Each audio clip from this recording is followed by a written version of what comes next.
लोकसभेपूर्वी मोदींची महामुलाखत, काँग्रेसच्या घराणेशाहीवर निशाणा.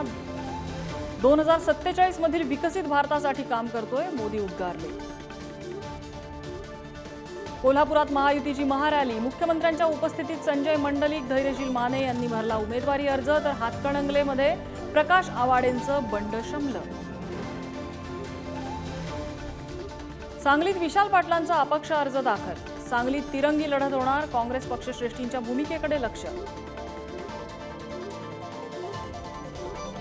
माढ्यात महायुतीसाठी फडणवीसांचं डॅमेज कंट्रोल, उत्तम जानकरांची नाराजी दूर करण्याचे प्रयत्न, जानकर उद्या भूमिका स्पष्ट करणार. पुण्यातले काँग्रेस नेते आबा बागुल भाजपमध्ये प्रवेश करणार असल्याची चर्चा. नागपुरात फडणवीसांची घेतली भेट, काँग्रेसच्या रवींद्र धंगेकरांना फटका बसण्याची शक्यता.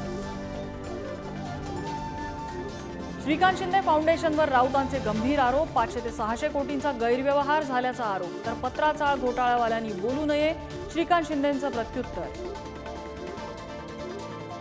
यंदा राज्यात सरासरीच्या 106% पावसाचा अंदाज, जून ते सप्टेंबरमध्ये पाऊस ओलांडणार सरासरी, हवामान खात्याचा अंदाज. तर दुष्काळानं होरपळलेल्या जनतेला मिळणार दिलासा.